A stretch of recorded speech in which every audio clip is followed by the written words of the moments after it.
O tema da aula de hoje, do bate-papo de hoje, vai ser o teatro. O teatro na cidade de Londres e o teatro, o prédio teatral, o edifício teatral, o tipo de palco. A primeira coisa que eu queria falar para vocês é que aqui a gente tem um mapa mais ou menos do século XVII e a gente pode ver aqui que tem alguns teatros, aqui a bandeirinha, aqui está cortado esse mapa. Eu já tive a oportunidade de mostrar para vocês outra vez esse mapa. Aqui é a Catedral de São Paulo e aqui é a Torre de Londres. A cidade era muito diferente do que é hoje em dia. Mas acho que a catedral mesmo de São Paulo era diferente, porque ela foi reformada. Então, vocês veem que aqui é outra arquitetura. Ela foi reformada por causa do grande... Ela foi reconstruída por causa do grande incêndio de Londres em 1666. Mas, ainda assim, dá para a gente... Essa ponte não existe mais. Lembram que eu falei para vocês aqui das cabeças dos traidores? Essa parte da cidade, o norte da cidade, estava sob a jurisdição das autoridades municipais. A parte sul, para cá, onde tem os teatros, não. Adiante eu vou explicar um pouquinho melhor isso. Aqui a gente tem uma outra imagem, também novamente a ponte, você pode cruzar de um lado ao outro, ou a pé pela ponte, ou de barco, e uma cidade mais ou menos de 300 mil habitantes tinha muito teatro. Não todos esses teatros... Aqui está o mapa, os teatros de Londres, cerca de 1.600. Então, vamos dar uma olhada. O primeiro teatro, esse aqui ao norte. Reparem que isso aqui em marrom, City Wall, são as muralhas da cidade, aqui é a jurisdição da cidade. Então, dentro desse local aqui, dentro dos muros, quem mandava eram as autoridades da cidade, municipais. O rei ficava para o lado de cá, para cá, não tá aparecendo aqui no mapa, entre a parte que era considerada a cidade de Londres e Westminster, né? A abadia de Westminster, a Casa do Parlamento, estão fora do mapa. Existia todo campo. Então, eram duas cidades, praticamente. E, bom, hoje em dia mudou tudo isso, né? Hoje não é mais a gente reconhece ainda a Torre de Londres, a gente reconhece ainda a Catedral de São Paulo, dá para reconhecer muita coisa, porque no grande incêndio de Londres, quando destruiu-se, acho que 2/3 da cidade, eles pensaram em reconstruir tudo isso aqui de outra maneira, de uma maneira mais reta, mais lógica, mas acabou que não foi possível, porque ia ter tanto problema com causas judiciais, que acabou se obedecendo o mesmo desenho, praticamente o mesmo desenho de antes do incêndio. Então, por isso que você olha essa parte de Londres, quem anda por ali entre a Torre e a Catedral de São Paulo, e é cheio de ruazinhas que vão e voltam, é ainda muito o traçado da época de Shakespeare. Só que isso aqui é apenas um pedacinho de Londres hoje em dia, porque Londres ficou muito maior. Para o lado de cá, que eu estou botando a flechinha, tinha então campos e depois tinha a parte toda do rei, do Westminster, a catedral, casas depois, mais tarde, as casas viraram as casas do parlamento, mas inicialmente era um palácio. Mas vamos nos concentrar nesse pedacinho aqui que era conhecido como a cidade de Londres. E olhem aqui o nosso mapinha, né? Então a gente tem a jurisdição da cidade e o primeiro teatro construído foi construído aqui em cima, ó, fora da jurisdição. Por que que foi construído fora da jurisdição? Exatamente para escapar aos, puxa vida, desculpe, aos puritanos, que dominavam, os puritanos dominavam a administração pública. E eles realmente não gostavam do teatro, porque o teatro tirava as pessoas do trabalho. Oh, meu Deus do céu, não posso tocar nisso aqui. Então, o primeiro teatro foi feito aqui. Então, então você, enfim, só que as pessoas tinham que andar, né, ou ir a cavalo ou carruagem para meio longe, para ir até o teatro. Mas ele deu muito certo. E logo foi feito um ano depois, vejam, o primeiro teatro, o nome era The Theatre, né? O segundo, Curtain, a cortina. Engraçado que não, e nem tinha cortina no teatro, hein? Não sei porque que tem esse nome. Tinha uma cortina no palco interno, eu vou mostrar depois para vocês. Depois teve um teatro chamado Rose. Olha onde o Rose é, aqui para baixo. Então, já mudou. O centro teatral, que era ao norte, eles acabaram achando mais fácil para o público cruzar a ponte de Londres andando ou, ai meu Deus, ou de barco. Então, aqui ficava mais acessível. Mais uma coisa interessante, vocês vão talvez me perguntar, mas e todas essas, dentro da jurisdição da cidade, vocês estão vendo várias halls, aqui ó, em vermelho, halls e buildings used as theatres, halls e prédios usados como teatro. Ué, mas então, como que é isso?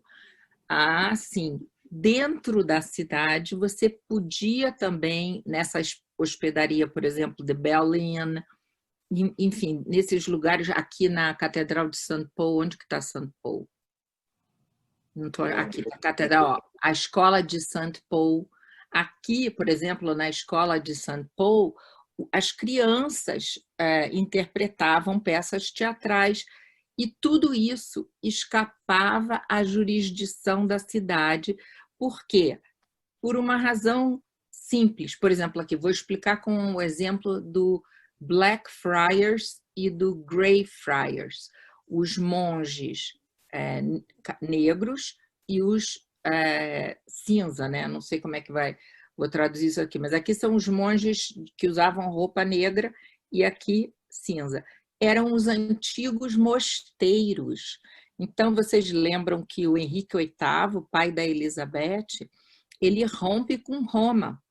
E todas as terras, os edifícios, os monastérios, os mosteiros, tudo que pertencia à igreja vai para a mão da coroa.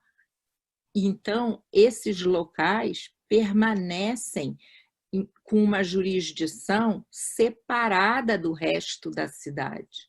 Então, por isso, aqui também, St. Paul também, por isso que mesmo dentro da cidade, você tem lugares, halls enfim, geralmente lugares associados que tinham pertencido à igreja, onde se pode representar. Lembrem que o teatro é uma atividade que a igreja, na Idade Média, acontecia dentro da igreja. Então, a igreja tem uma tradição de, vamos dizer assim, uma amizade com o teatro, que não era uma amizade compartilhada com as autoridades da administração municipal de Londres. Então, essa briga que existia, essa, vamos dizer, perseguição ao teatro, não vinha da igreja, vinha das autoridades municipais da administração municipal de Londres.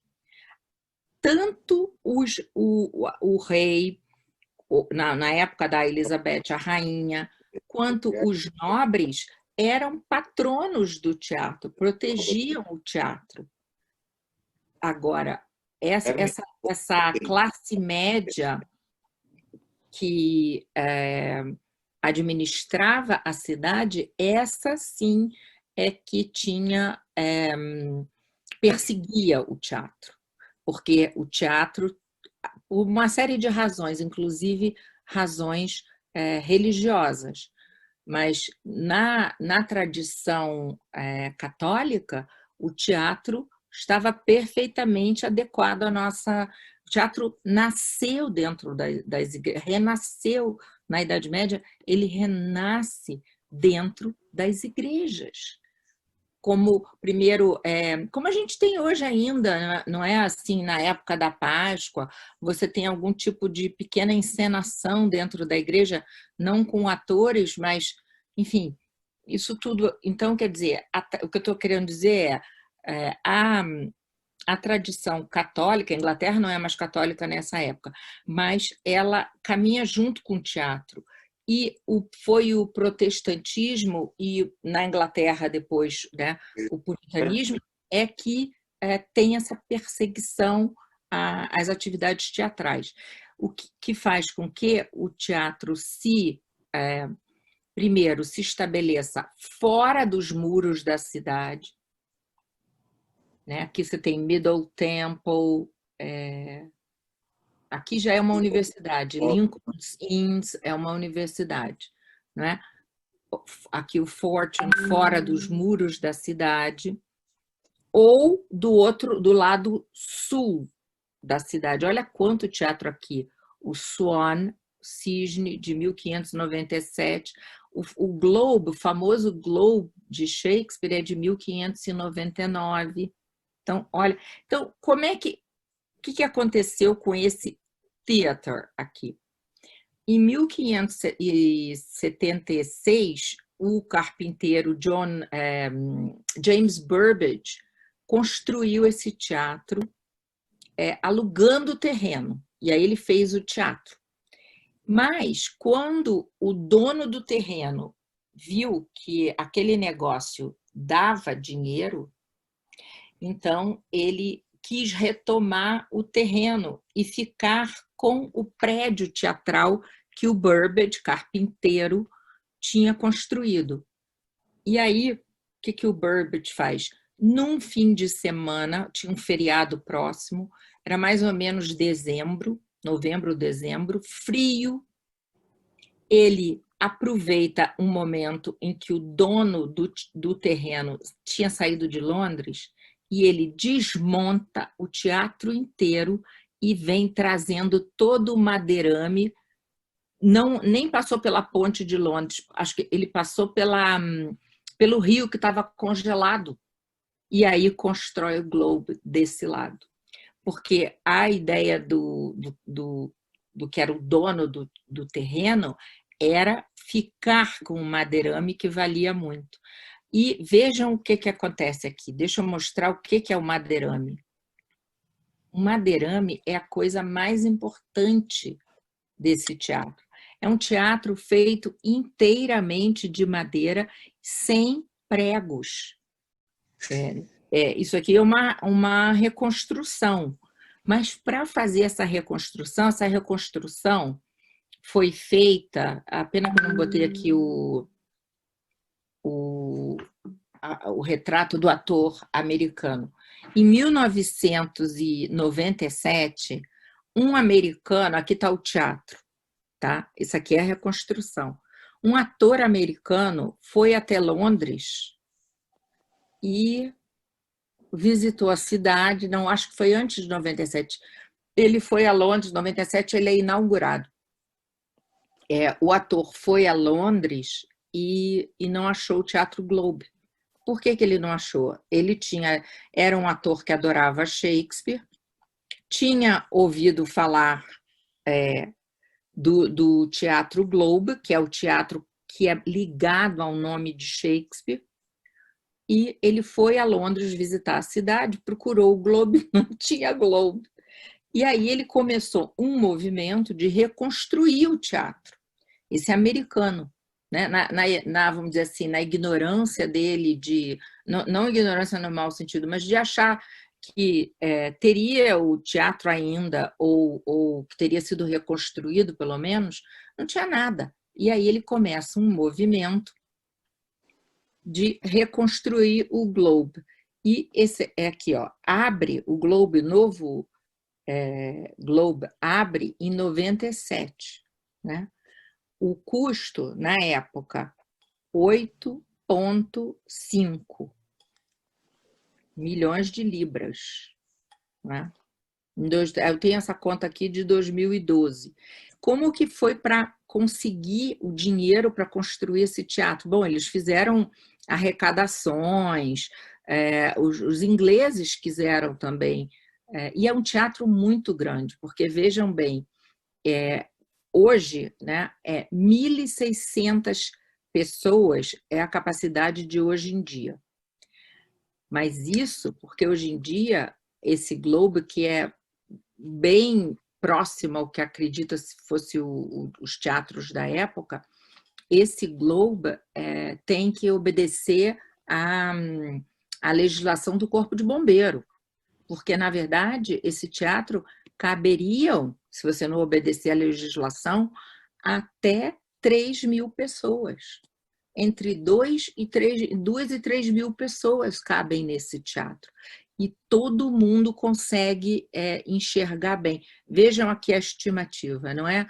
1.600 pessoas, 900 pessoas sentadas e 700 pessoas em pé. Eu vou mostrar aqui para vocês a plateia. Olha aqui, ó. Então, 900 pessoas sentadas e 700 em pé. Deixa eu mostrar mais uma gravura aqui. Olha aqui, ó. Mais uma fotografia. Olha aqui. Só que, claro, isso aqui tudo está obedecendo às normas do Corpo de Bombeiro, porque senão pode encher muito mais, né? E o teatro é feito sem, olha aqui, ó, mais aqui, feito sem pregos, como na época de Shakespeare, sem pregos, tudo encaixado. Eu vou falar um pouco aqui a partir dessa imagem aqui. Vejam bem, você entrava no teatro e pagava a menor moeda, isso na época de Shakespeare, a menor moeda da época para ficar em pé em torno do palco. Essa plataforma aqui não existe nessa peça aqui, nessa montagem eles colocaram, mas vejam aqui, ó, tem outras fotos, ó. Não tem, é assim mais ou menos o palco, sem essa borda aqui. Então você fica, meio que quem já foi ao Globo, eu sei que alguns de vocês já foram, você pode pagar, hoje em dia eu acho que é 5 libras, fica em pé em torno do palco e você tem uma excelente, deixa eu ver se tem aqui, ó, olha aqui, ó. Essa que é a forma do teatro.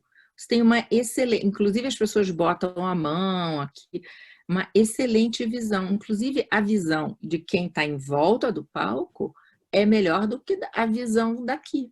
E vejam que coisa interessante, ó. Os lugares mais caros são esses que não estão aparecendo aqui, que é de frente, né? A cena frontal. E é onde você fica mais longe do palco. Então, eu queria que vocês pensassem isso aqui, ó. Esse aqui é os lugares mais caros, por aqui.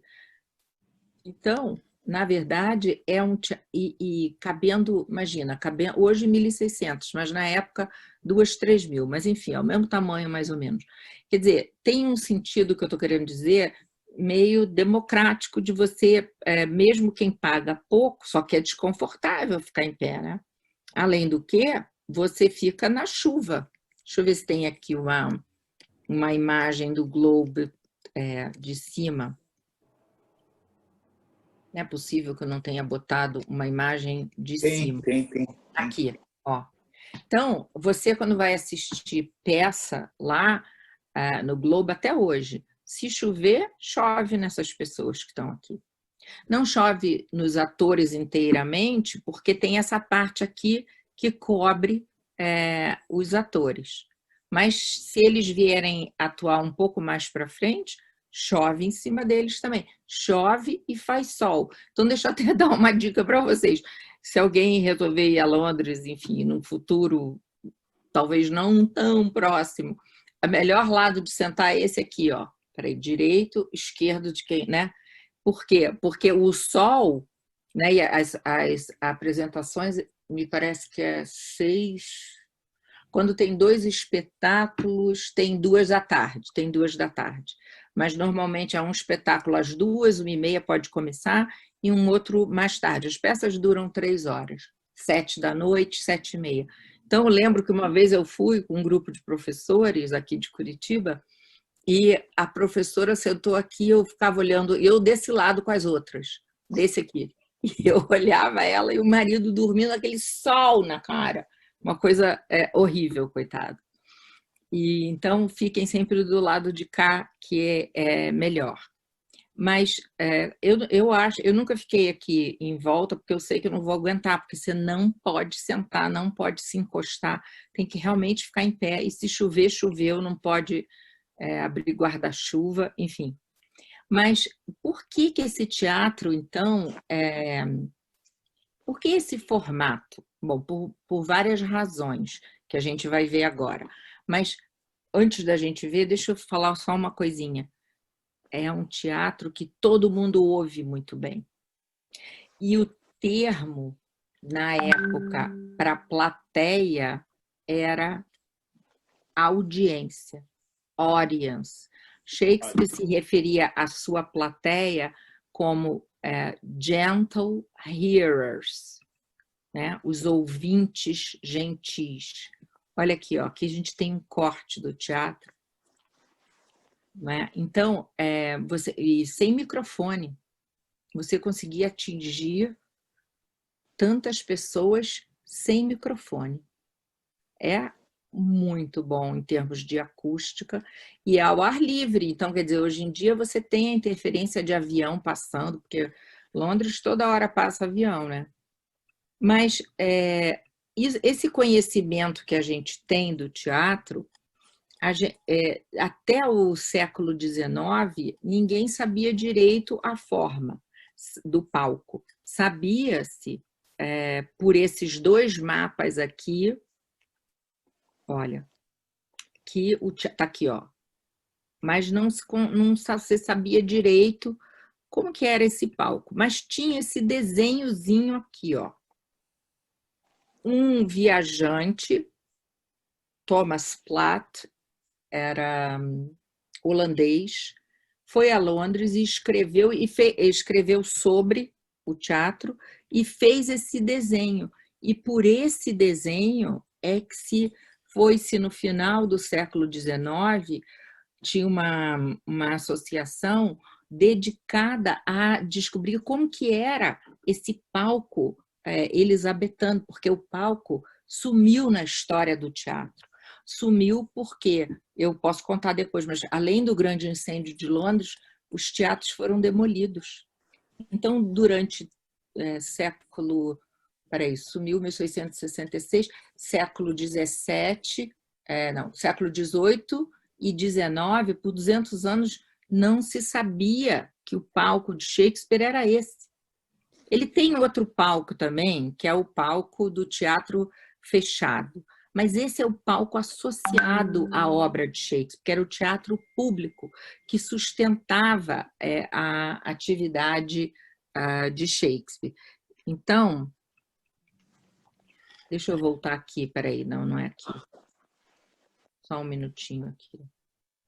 Então, com esse desenho, viram, olha, proscênio, plateia, orquestra.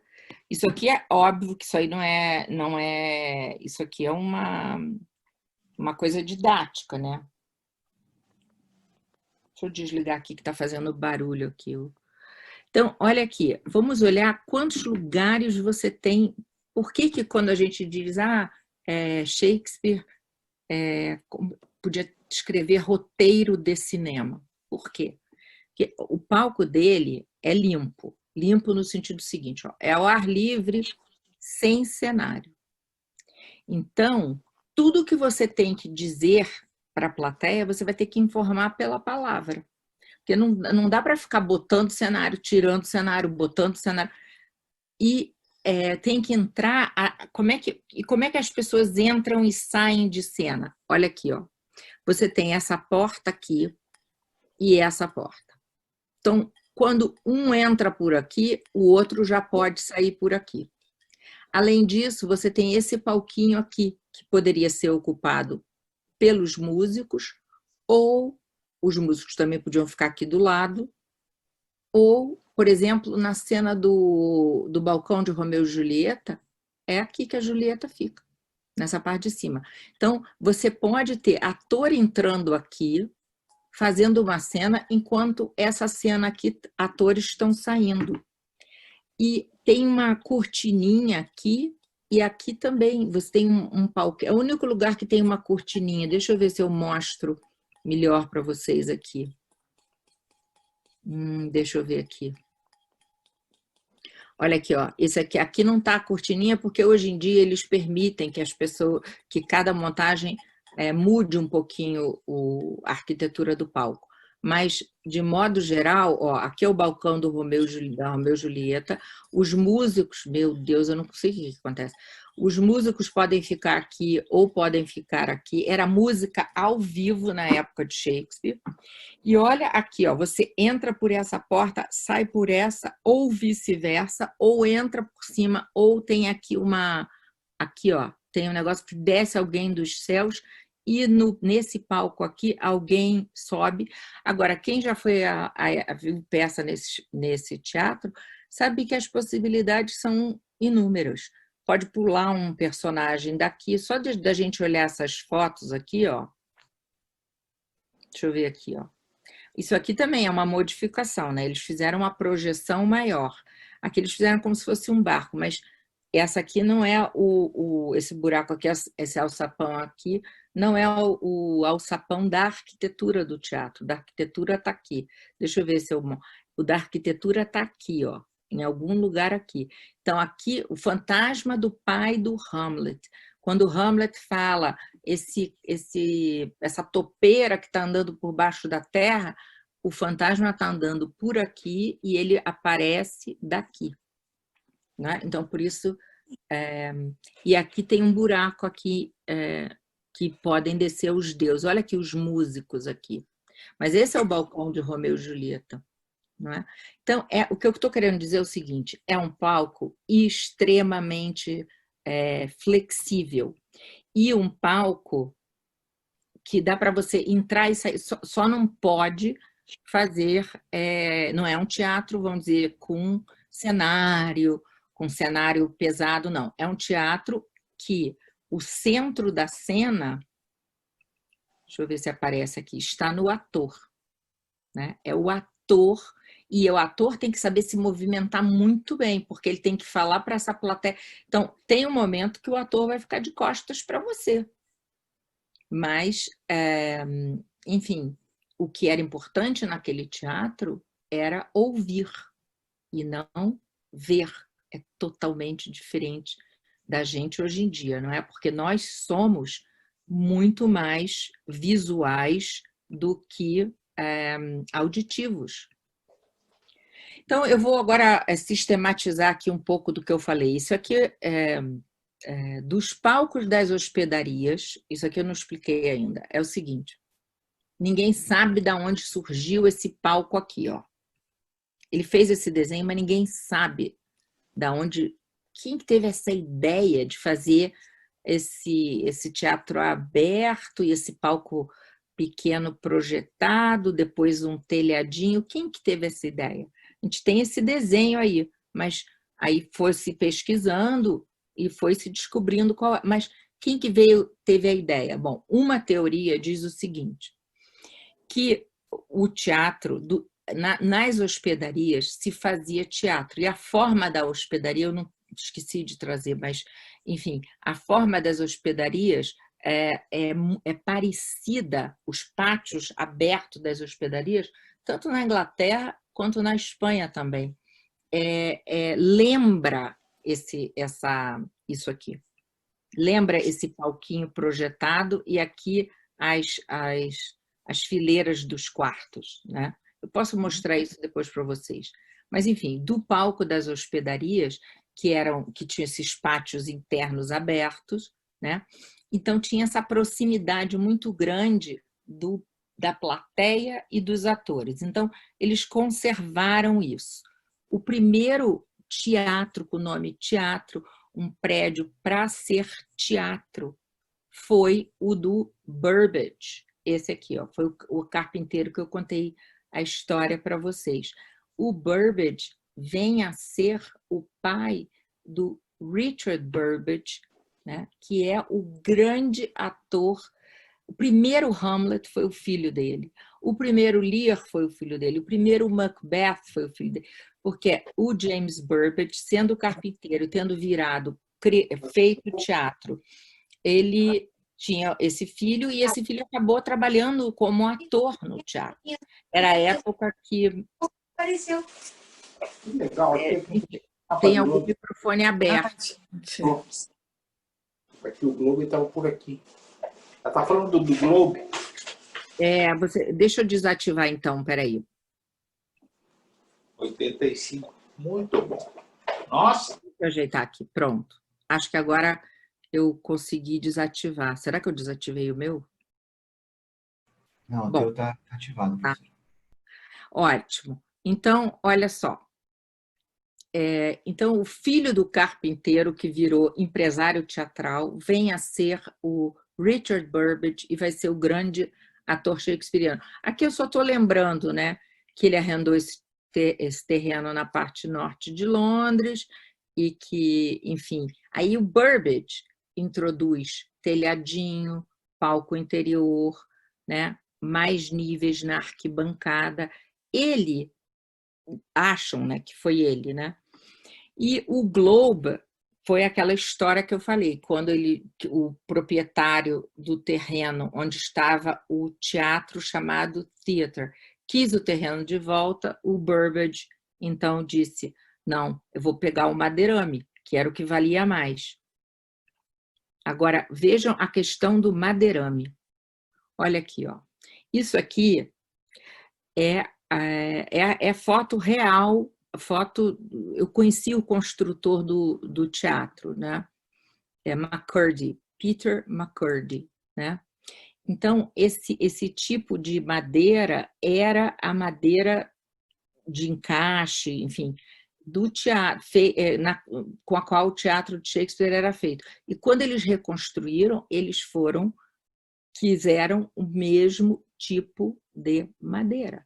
Selecionaram, esculpiram. Então, foi um trabalho de reconstrução assim enorme. Olha só, tudo encaixado. A única coisa diferente, muito diferente, é o seguinte, olha, aqui no alto, ó, isso aqui é a única coisa que é diferente da época, porque os bombeiros exigiram que tivesse, por causa desse tipo de palha aqui, que é uma palha que pega fogo muito fácil, eles exigiram que tivesse. Isso é a única coisa. E também os extintores de incêndio nas escadas. O resto é igualzinho, exatamente igual, as escadinhas, tudo igual. Mas os bombeiros exigiram com toda a razão, porque o primeiro Globe queimou em 1600 e... Agora eu não lembro se foi 9, o primeiro Globe queimou. Depois eles fizeram um segundo teatro e esse segundo Globe é que é demolido pelos puritanos. Então, pegava fogo, até hoje pega muito fogo o teatro em Londres, não é? Agora, outro aspecto que eu quero mostrar para vocês, chamar a atenção, é o seguinte, deixa eu ver qual que é o melhor aqui. Essa imagem aqui é a melhor para falar disso. Essa aqui, ó. Vejam se vocês conseguem ver aqui o céu pintado. Quer dizer, você tem dois céus, né? Se o Hamlet parar aqui e ficar falando alguma coisa que faça referência ao céu, que é o texto que eu vou mostrar para vocês agora, ele pode apontar tanto para esse céu pintado quanto para esse céu real, não é? Então, olhem aqui, olha aqui o céu pintado. Ó. os zodíacos pintado. Então, quando o Hamlet fala, aqui eu botei já, ó, há mais coisas, Horácio, entre céus e terras do que sonhou nossa filosofia. Céus, ele pode apontar aqui ou apontar para o céu, céu, e terra aqui, né?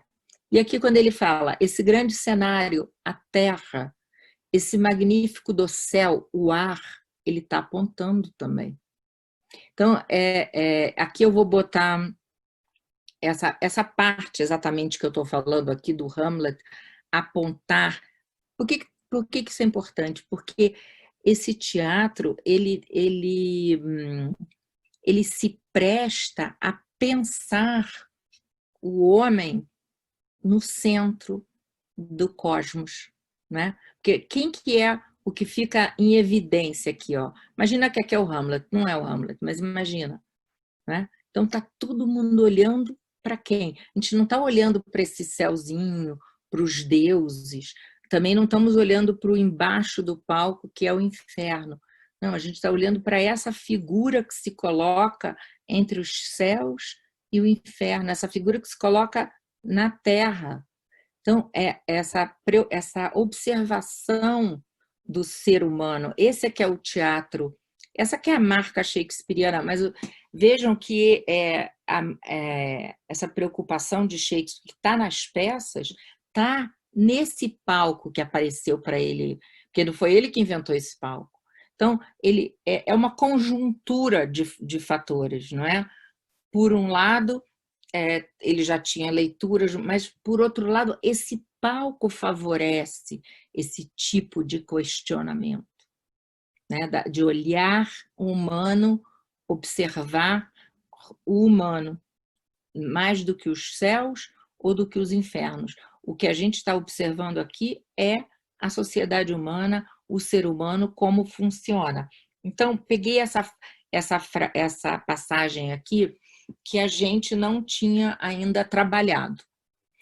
Então, quando a gente fala o questionamento metafísico do Hamlet, vejam bem, está na peça, está no texto, mas esse palco e esse teatro, essa arquitetura teatral, se presta a esse tipo de questionamento, não é?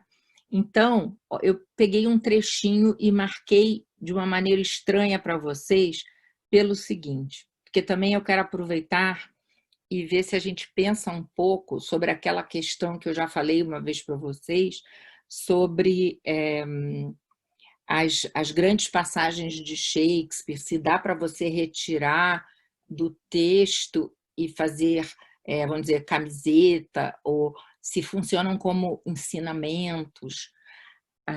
Essa aqui, inclusive, até funciona um pouco, mas é poesia, né? Aqui é uma poesia em prosa, escrita sem métrica, mas ela está incluída numa peça, então, num roteiro dramático. Então, vejam bem, essas duas partes em branco aqui, né? Essas duas aqui me mostram direitinho que é difícil retirar momentos de sabedoria de Shakespeare. Não dá, porque os momentos de sabedoria, eles são momentos dramáticos também. Então, vejam bem, aqui, esse momento aqui, o Hamlet está conversando com o Rosencrantz e o Guildenstern, que são os dois amigos de infância dele, que foram chamados pelo rei e pela rainha a Elsinore para espionar o Hamlet. Horácio já é um outro tipo de amigo, é um amigo da universidade que veio porque quis para Elsinore e veio, como ele diz, para o enterro do pai. Esses aqui vieram chamados pela rainha e pelo rei. E o Hamlet desconfia, né, que eles foram chamados, que eles não vieram por vontade própria. Então Hamlet vira para eles e diz: por que vocês foram chamados? E aí eles ficam, sim. E aí o Hamlet diz assim: eu lhes direi por quê. Assim, minha antecipação os impedirá de revelar e não cairá uma só pluma do seu dever para com o rei. Então, isso aqui é um texto que está encaixado, essa parte bonita que a gente vai ler, está encaixado num diálogo dramático. E no final, ó, ele de novo vai dar a deixa para os outros atores. O homem não me deleita. Não, aí eles riem. A gente não...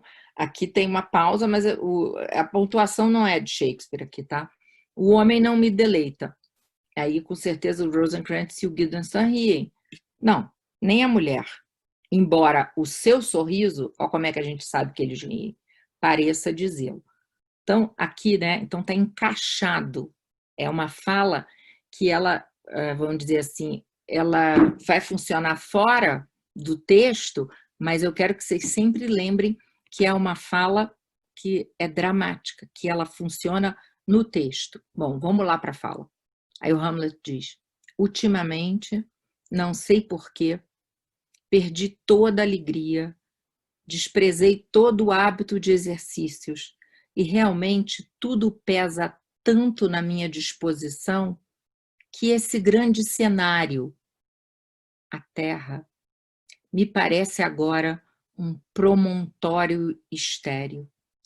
Esse magnífico dossel, o ar, vejam esse belo e flutuante firmamento, esse teto majestoso, ornado de ouro e flama.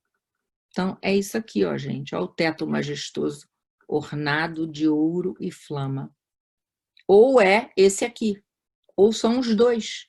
Então, o que eu estou querendo mostrar para vocês é que a fala é lindíssima, mas ela está muito bem inserida naquele teatro. Voltando, né? Aqui, ó. Esse belo e flutuante firmamento. Então, as estrelas ali. Esse teto majestoso, ornado de ouro e flama, não me parece mais que uma repulsiva e pestilenta congregação de vapores.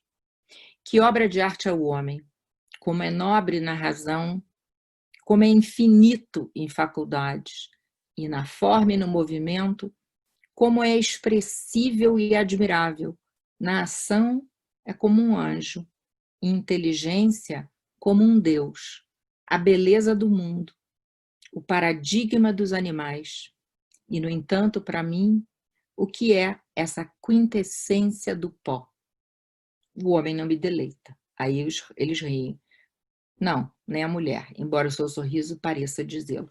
Então, é uma fala importantíssima, é uma reflexão metafísica sobre a natureza humana, né? Sobre a condição humana entre os deuses, os anjos e os animais, né? É uma reflexão sobre, né, o nosso futuro pó, e é um elogio e também, você não consegue muito dizer, né? É uma reflexão mais do que um elogio. Vamos dar uma olhadinha aqui em inglês, ó. Eu não vou ler todo em inglês, mas só olhem aqui, olha que coisa incrível isso aqui, ó. This most excellent canopy, the air. Aí ele manda olhar. Look you, this brave overhanging firmament, this majestical roof, fretted with golden fire. Então ele manda a plateia olhar. Então você veja, o Hamlet dirige o olhar da plateia. Então é complicado você trazer esse tipo de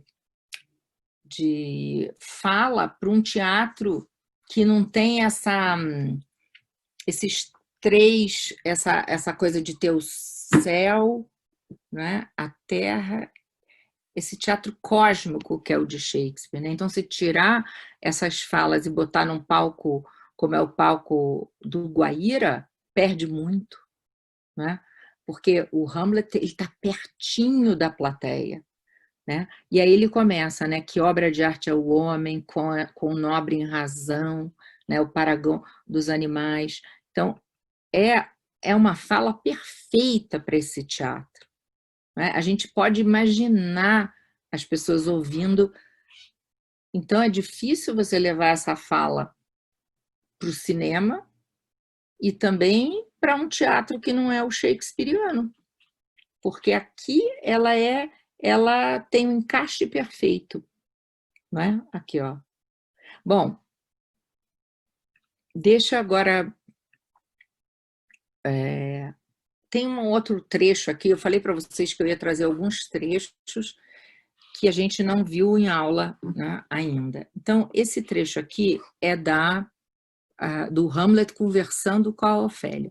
Ele é conhecido como a cena do convento, nunnery, né, em que o Polônios coloca a Ofélia como uma espécie de isca para saber... o Polônios faz a Ofélia retornar os presentes que o Hamlet havia dado, provoca o encontro entre a Ofélia e o Hamlet, e o Polônios e o Cláudius ficam de longe observando. E quem estuda o Hamlet, muita gente acha que o Hamlet, até por essa frase aqui do final, onde está teu pai, ele sabe que está sendo observado.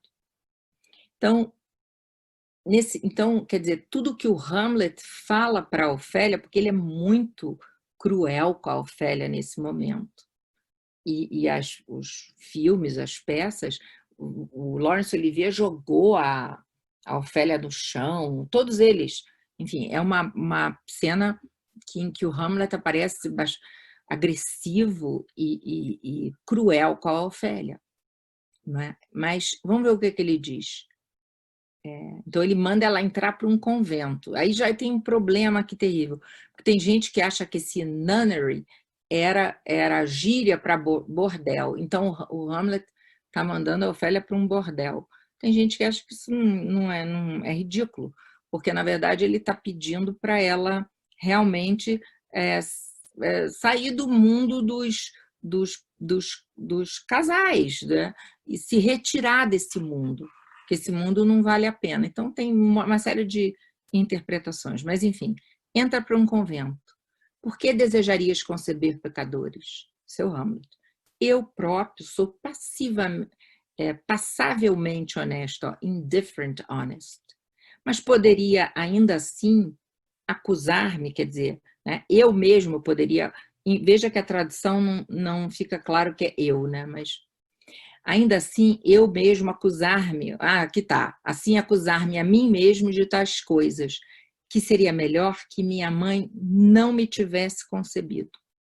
Sou muito orgulhoso, vingativo, ambicioso, com mais erros ao meu alcance do que pensamento para expressá-los, imaginação para dar-lhes forma, ou tempo para cometê-los. O que podem fazer sujeitos como eu a arrastar-se entre o céu e a terra? Somos todos uns rematados velhacos. Não acredites em nenhum de nós. Entra para o convento. Onde está teu pai? Então, olha aqui, ó. What should such fellows as I do crawling between earth and heaven? O que eu estou fazendo uma leitura dessa passagem, pensando no palco, nesse teatro que é mesmo entre céu e terra, né? Entre céus e terra, e inferno também. Então, como é que vamos dizer, a arquitetura e a forma do palco também ajuda ao conteúdo da peça? Não é que não é só porque o palco é assim também que Shakespeare escreveu, porque tinha tanto dramaturgo na época, enfim, mas combina com esse palco. Não é? É uma coisa que pode também... O palco ajudou a escrever, a pensar esse tipo de coisa, né? Essas mais coisas entre o céu e a terra, enfim. O ser ou não ser é a mesma coisa, né? Agora, um pouquinho aqui, ó. Com 4.000 linhas, o Hamlet é a peça um pouco mais de 4.000 linhas, ou um pouco menos, depende da edição, porque eu já falei para vocês, né? Tem 3 Hamlets, tem 3 textos do Hamlet. Então, os editores combinam e fazem, então, uma edição que combina aquele texto com aquele, né? Então, é uma peça muito longa. O Macbeth são 2.000 linhas, 2.300. O Lear são 3.000 linhas. Esse aqui é 4.000. É longa, né? E é o personagem mais filosófico de Shakespeare, né? E ele é capaz de transformar qualquer coisa em reflexão. Luto em reflexão. Desencanto com o mundo em reflexão. Aqui, quando ele está dando bronca na Ofélia, em reflexão. Aqui, quando ele está conversando com os amigos, porque ele teve, de alguma maneira, a percepção de que esses dois amigos foram mandados pelo rei e pela rainha, não é? E aí ele, de repente, tem uma reflexão que vai muito além da... Se você tirar essa reflexão daqui, a peça continua normal, mas você tira, talvez, a essência, né, do Hamlet, que é reflexão.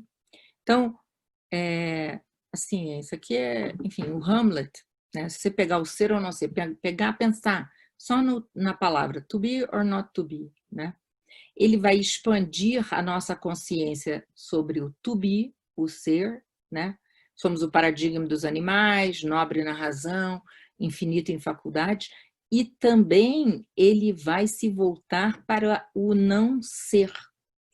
O não ser no sentido de morte, né? Quintessência do pó, etc.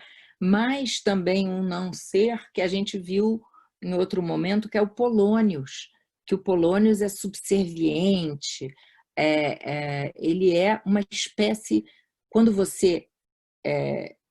o Polônios é uma espécie de não ser também. Então, deixa eu voltar aqui, então, essa imagem aqui, ó, 2.000 pessoas, isso é a época, entre 300.000 habitantes da cidade. Em uma semana, 30.000 iam ao teatro, né? Todas as classes, porque o ingresso mais barato era um penny. E aqui, por aqui, vendedores de castanha, de frutas também, batedores de carteira, enfim, um pouco um microcosmos, uma bagunça assim. Mas eu queria chamar a atenção da importância desse teatro para a Inglaterra, para Londres da época. Imagina, você tem em uma semana o quê? 10% da população ia ao teatro, é muita gente. Então, então, quando você estuda o teatro de Shakespeare, você está estudando muito mais do que uma peça. Você está estudando uma época, porque o teatro, não só pelo conteúdo do que o Shakespeare diz no Hamlet ou em outra peça qualquer, mas também porque muito do que essa população pensava, ansiava, desejava, temia, está refletido, porque senão não ia tanta gente ao teatro, né?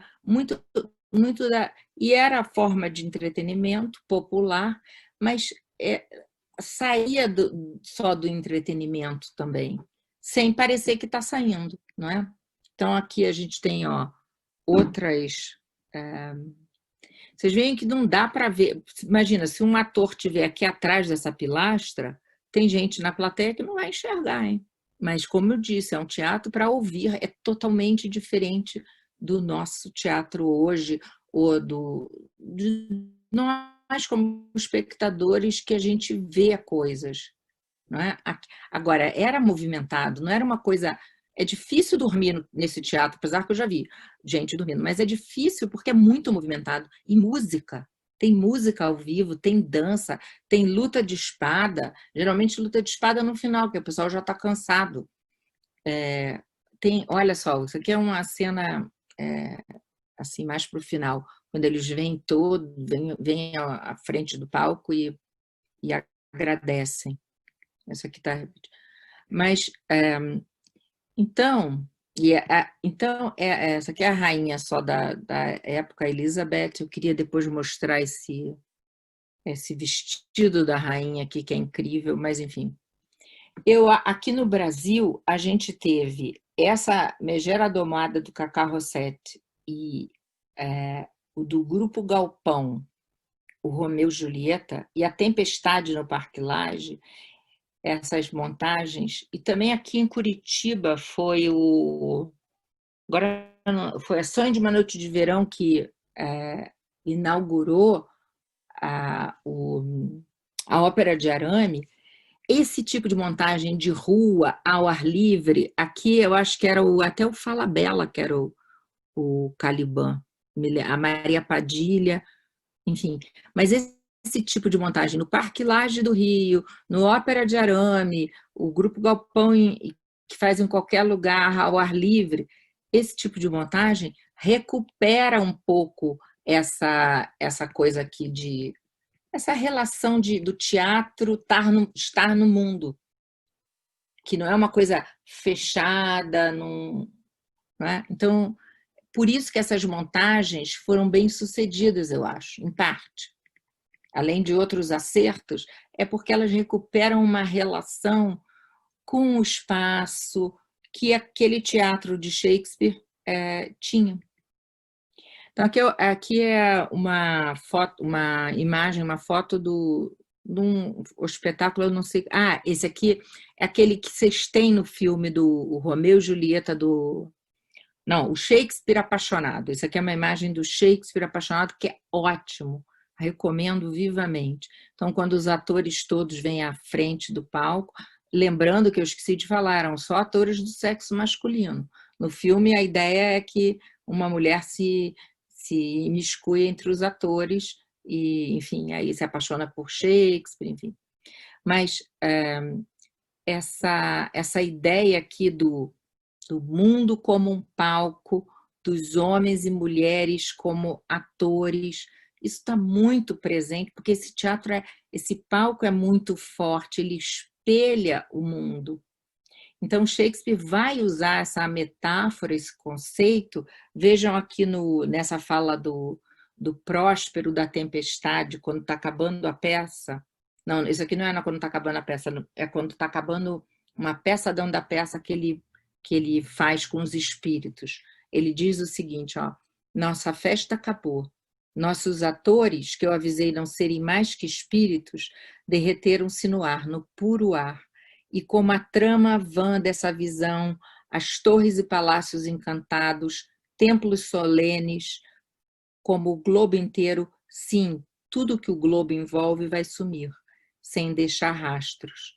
Nós somos feitos da matéria dos sonhos, e essa vida encerra-se num sono. Então, os atores, nós somos atores no palco da vida. Essa metáfora é muito importante para Shakespeare, porque essa forma desse palco é muito importante para a dramaturgia de Shakespeare. Tanto que no Hamlet você tem uma peça dentro da peça. Então, a gente não viu ainda essa cena do Hamlet, mas é essa ideia do teatro mundi, o grande teatro do mundo. Aqui é um quadro de 1830 e poucos, e aqui você tem a Ofélia, acho que aqui, agora eu não sei se aqui é o Horácio, e aqui é o Hamlet, aqui é o rei Cláudius e a rainha, e o Cláudius, aqui o Polônios, e aqui já o Cláudius vendo o retrato do crime dele sendo apresentado no palco e pedindo para o espetáculo parar. Ele fala, luz, quero luz. Mas essa ideia do teatro como mundo, ou do mundo como teatro, mundo como um palco, ela é um conceito que percorre o pensamento ocidental todo, mas que na época de Shakespeare, tanto Shakespeare na Inglaterra como Calderón de la Barca, o dramaturgo espanhol, eles pegam esse conceito e exploram esse conceito e trabalham esse conceito. Então, aqui para ter algum texto hoje, né? Então eu peguei esse texto aqui que não é do Hamlet. Esse texto é da comédia As You Like It. E aqui é o melhor texto para a gente entender a metáfora do teatro, do mundo como teatro. O mundo é um grande palco e os homens e as mulheres são atores.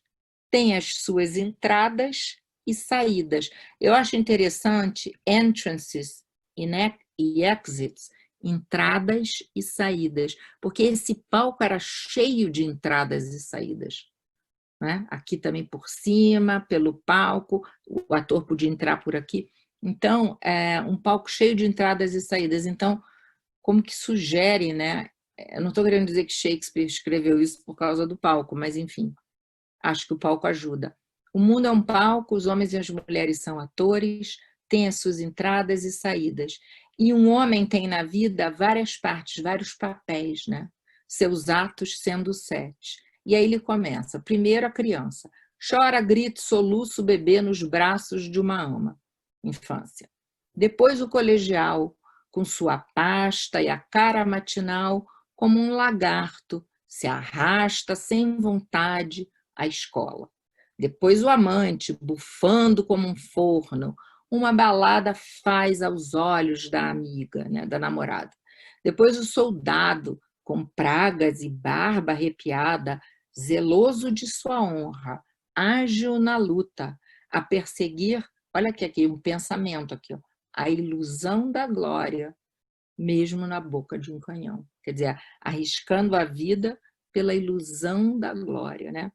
E agora o juiz, de vasta pança, bem forrada, olhos severos e severa barba, cheio de sábias leis e ocos exemplos. Estão vendo o pensamento de Shakespeare, como as passagens de Shakespeare contêm ideias, né? O juiz, cheio de sábias leis, está tudo construído, né?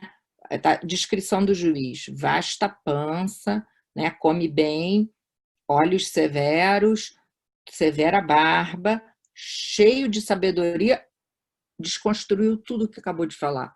E ocos exemplos. Faz o seu papel. A sextidade o muda em pantalão, magrela e de chinelos, óculos no nariz, sacola ao lado, as roupas bem poupadas são um mundo para as canelas secas. Essa observação aqui é dura, né? A pessoa vai ficando mais velha, vai ficando com as perninhas secas. Né? É dura essa observação. Mas como é que ele observava bem o ser humano, né? Sua voz, possante outrora, volta de criança, falha e assovia, né? Então, a última cena que põe um fim a essa história, essa história variada, é a segunda infância, o próprio ouvido com sentido, é o esquecimento, sem sentidos, sem olhos, sem mais nada, Alzheimer, né? Sem memória, sem poder enxergar, quer dizer, não essa passagem normalmente até é retirada para as pessoas, enfim, quando você quer, uma passagem de Shakespeare, essa é ele faz um retrato, mas o que eu acho mais interessante é a observação mesmo, ó. Ele observa a criança, chora, grita, soluça, né? Depois o colegial, aí aqui é a observação, ó, se arrasta sem vontade à escola. Depois o amante que bufa e faz tudo pelos olhos da namorada. E o soldado, né, que persegue a ilusão da glória até na boca de um canhão, até na frente da morte. A do juiz é melhor, né? Cheios de sábias leis e ocos exemplos. Mas também é o papel, né? E aí, essa aqui também é terrível, né? As canelas secas. E aí, ao final. Então, não sei o que eu vou falar sobre isso. Nem sei que horas são. Deixa eu ver aqui que horas são aqui para... eu queria dar mais essa fala aqui do Hamlet, né? Isso aqui é o Hamlet falando... A gente viu o Hamlet falando com a Ofélia, o Hamlet falando com Rosencrantz e Guildenstern, e agora o Hamlet falando com o Horácio. E também é uma passagem linda, mas essa aqui não tem nada a ver com o que eu estava falando, mas eu não sei por que eu botei aqui. Eu botei aqui porque eu quero que vocês me ajudem no seguinte. Não tem uma música do Caetano Veloso que é isso aqui, ó. Então, quando o Hamlet vira-se para o Horácio, ele diz o seguinte, ó. O Horácio veio para o enterro do pai, né? Ele está elogiando o Horácio, falando, ele diz assim, não pense que eu quero te bajular, que pedirei a ti, que pedirei a ti que não desfrutas de rendas, a não ser teu bom espírito para roupa e alimento. Quem bajula o pobre espera o quê?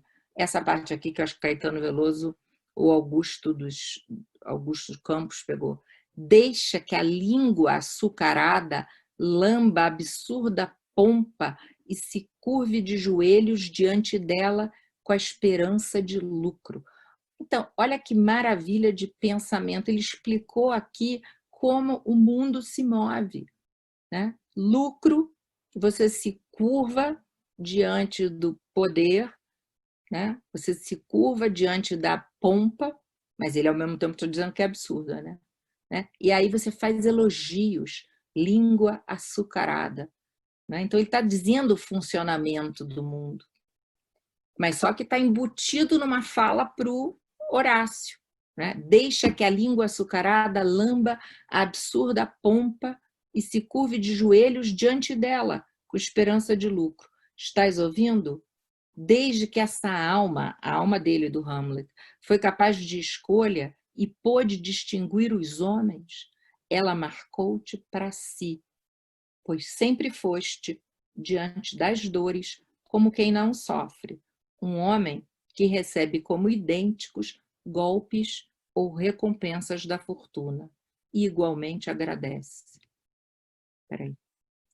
Abençoados aqueles cujos sangue e julgamento também comungam, pois não são brinquedos nos dedos da fortuna, tão volúveis dançando ao seu prazer. Aqui, essa parte aqui linda. Dá-me esse homem que não se torna escravo da paixão, e eu trarei no fundo do meu peito, no coração do próprio coração, como eu te tenho. Então, essas frases aqui, né? In my heart of hearts, slaves of passion. Essas frases aqui, todas de Shakespeare que estão marcadas, todas elas saltam do texto e viram citações. Mas eu não sei se adianta muito, se fica, quer dizer, elas funcionam fora do texto, né? Tanto que eu estou lendo aqui, mas elas funcionam muito mais quando você conhece o texto. Mas sempre ele tem reflexões sobre o funcionamento do mundo e das pessoas.